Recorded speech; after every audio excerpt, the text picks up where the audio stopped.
Domingo passado, a atriz Larissa Manoela falou aqui no Fantástico sobre a crise que vive com os pais.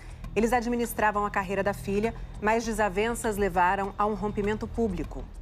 Larissa disse que quer assumir o controle da própria vida e dos negócios. Ela está revisando todas as movimentações financeiras feitas pelos pais, inclusive retiradas que somaram 5 milhões de reais no último ano. A repórter Renata Capucci ouviu a advogada da atriz e traz trechos inéditos da entrevista de Larissa que revelam novos detalhes da relação em família. Foi o assunto da semana. O Brasil opinou, discutiu o rompimento de Larissa Manoela com os pais. Muito se falou, muito se comentou na internet. A Larissa tem um patrimônio de muito mais de 18 milhões. Não é possível que sejam só 18 milhões, como se fosse pouco dinheiro. O que consta desse patrimônio estimado em 18 milhões de reais? Quando se diz 18 milhões, estamos falando de imóveis. Segundo a advogada Patrícia Proetti, são 9 imóveis que fazem parte das 2 empresas que Larissa tinha em sociedade com os pais e das quais ela abriu mão. E mais uma casa comprada fora do país em nome somente do pai e da mãe. Ao decidir pelo rompimento, Larissa ficou só com um desses imóveis. O que é que você tem hoje? Eu tenho um apartamento que eu acabei de vender para poder pagar a casa que eu tô morando hoje e que eu tive que pegar um empréstimo para poder quitar. A advogada diz que quando Larissa foi ao banco para solicitar o crédito imobiliário, teve o pedido negado.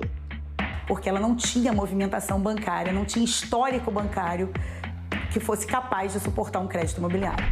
A nota enviada ao Fantástico domingo passado pelo advogado dos pais de Larissa afirmava que a atriz tinha sim dinheiro para o dia a dia e que ela utilizou cartões de crédito com os quais sempre comprou tudo o que desejou. Que após os 18 anos, lhe era fornecido cartões de crédito, sim. Mas esses cartões, ela não tinha autorização para uso. Tanto assim que se ela quisesse comprar um sapato, ela precisava pedir. Posso comprar esse sapato? Estou precisando.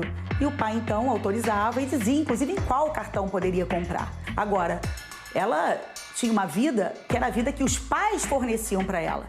O que nós estamos discutindo aqui é a liberdade dela sobre um dinheiro que era dela, porque era fruto do trabalho dela.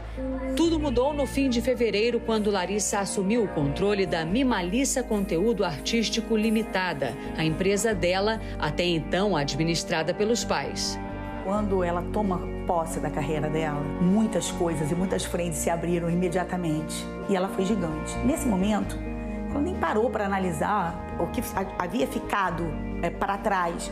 Ela seguiu dali para frente. Recentemente agora, analisando, fazendo imposto de renda, é que ela foi analisar, né, o que havia acontecido nessa conta no último ano, de janeiro de 2022 a fevereiro de 2023. E aí sim, ela se surpreende verificando que haviam várias transferências feitas da conta dela para contas dos pais.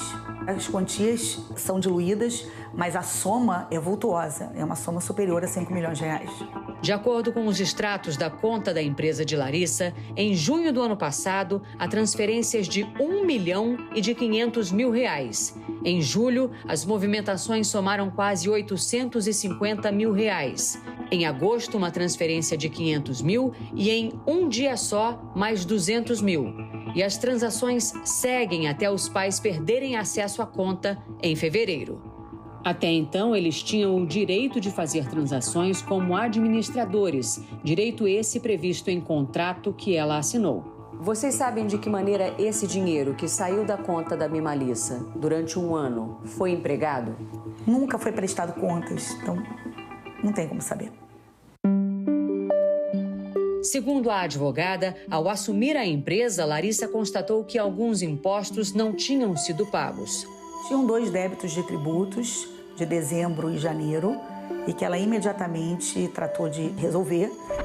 Larissa contou ainda que descobriu em junho deste ano, em meio à negociação pela redivisão das empresas, em que ainda era sócia dos pais, que ela estava sem plano de saúde por falta de pagamento.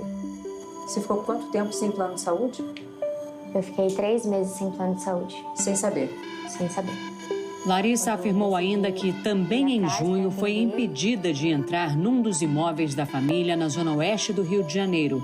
Ela buscava produtos enviados por marcas com quem ela tinha contrato. E aí foi a surpresa dela que ela foi barrada de ingressar no prédio. Não pôde entrar? Não pôde entrar. Eu não queria nem chegar e ir até o apartamento, mas sim tirar correspondências, coisas que chegavam ao meu nome, mas o meu acesso foi bloqueado.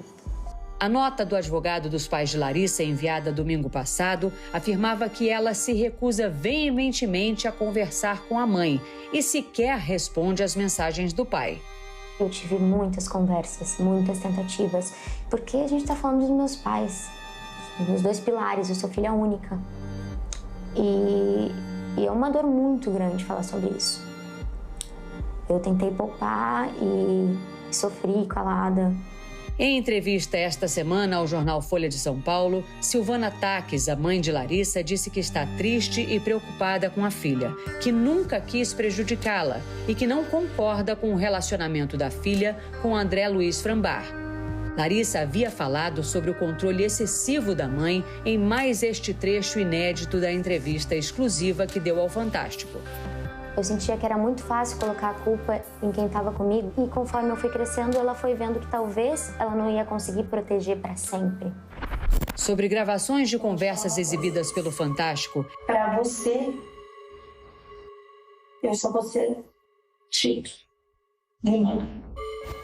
Silvana alegou à Folha que estava, na verdade, chateada porque a filha não levava em conta as suas opiniões. Esta semana, o Fantástico teve acesso a uma outra troca de mensagens de WhatsApp entre mãe e filha.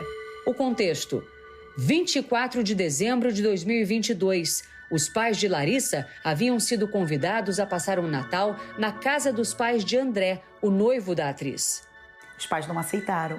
E acabou com que fizesse com que os pais passassem um Natal num lugar e ela com o André em outro. Na noite da véspera de Natal, Larissa envia uma longa mensagem para Silvana. Diz que tenta entender as escolhas da mãe e do pai e que também fez a dela. Pede que Jesus renasça no coração da mãe e encerra a mensagem dizendo que sente falta da melhor amiga, que está lá para quando a mãe quiser e que ela tenha uma linda noite de Natal. A mãe responde com um palavrão e diz: "Esqueça que eu sou sua mãe. Nem li sua mensagem e já apaguei." O Fantástico entrou em contato com Silvana e com o advogado dos pais de Larissa, mas nenhum dos dois quis gravar entrevista ou se manifestar por escrito para responder a todas essas questões. Eu prezo muito pela minha saúde mental, pela minha sanidade, porque eu acho que perante a tantos acontecimentos a gente precisa estar no eixo. Eu tenho fé que daqui em diante eu vou poder focar no meu futuro e, se Deus quiser, colocar um ponto final nessa história específica.